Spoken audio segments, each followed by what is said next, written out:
Rahasia di balik urutan tinggi jari.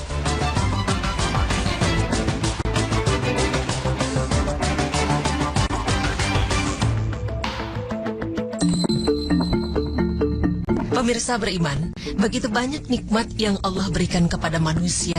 Salah satunya adalah diberikannya tangan dan kaki yang sangat besar manfaat kegunaannya. Dan di ujung tangan itu ada jari jemari yang memiliki banyak sekali fungsi dan kegunaan.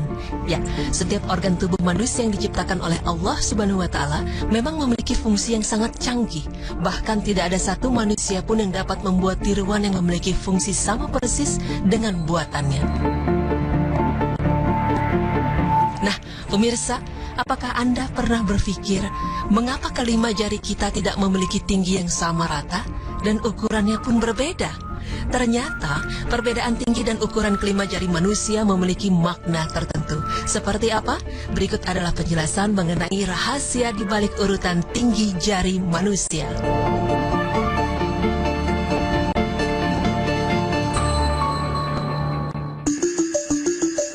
Jari kelingking. Kelingking merupakan jari yang memiliki ukuran paling kecil, namun memiliki ketinggian lebih dari jempol.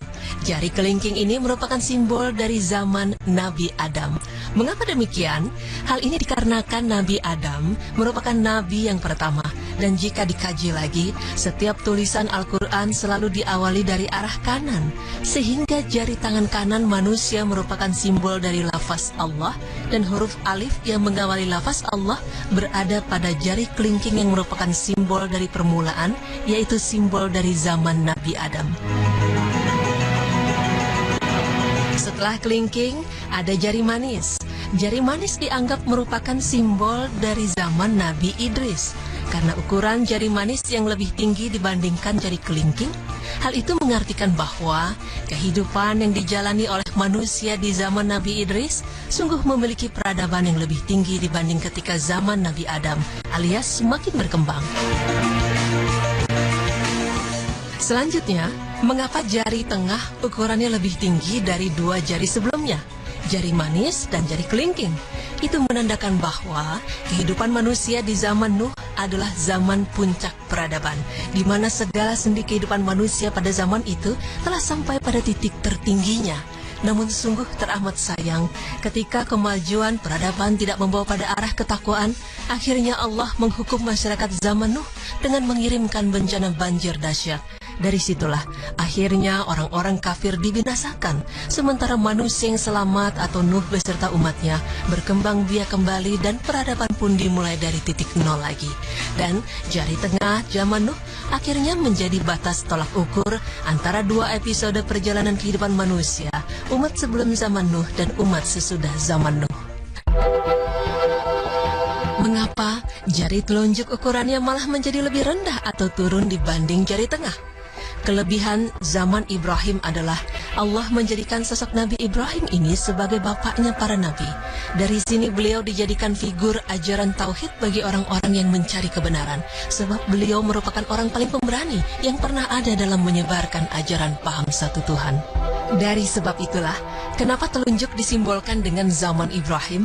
Karena jari telunjuk memang merupakan simbol untuk penyebutan angka 1. Allah Subhanahu wa Ta'ala berfirman yang artinya, katakanlah, sesungguhnya aku telah ditunjuki oleh Tuhanku kepada jalan yang lurus, yaitu agama yang benar, agama Ibrahim yang lurus. Quran Surah Al-An'am ayat 161. Lalu, mengapa ukuran jari telunjuk malah lebih rendah dari jari tengah? Itu sangat jelas mensinyalkan bahwa apa yang ada pada zaman Nabi Ibrahim, mulai dari ukuran tubuh manusia, ukuran kepintaran manusia, ukuran kemakmuran manusia, semuanya menjadi menyusut diperkecil oleh Allah dibanding dengan kala manusia pada waktu sebelum zaman Nabi Nuh. Dan yang sangat tampak adalah ukuran tubuh manusia yang dari masa ke masa terus mengalami penurunan, hingga akhirnya perjalanan waktu tersebut berlaku dari zaman ke zaman menuju sampai pada zaman Nabi Muhammad atau ibu jari. Allah Subhanahu wa Ta'ala berfirman yang artinya, kemudian kami wahyukan kepadamu Muhammad, ikutilah agama Ibrahim. Quran Surah An-Nahl ayat 123. Ya, jempol atau ibu jari merupakan simbol zaman Nabi Muhammad. Jari inilah yang paling pendek dari keempat jari sebelumnya. Ini mengisyaratkan bahwa apa yang ada pada zaman Nabi Muhammad SAW merupakan zaman sisa-sisa kehidupan. Segala keberhasilan kita dalam bidang teknologi yang kita banggakan tetap tidak akan pernah sanggup untuk melampaui apa yang pernah dicapai oleh umat sebelumnya. Dari itulah Al-Quran seringkali menegaskan jika umat sebelum kita yang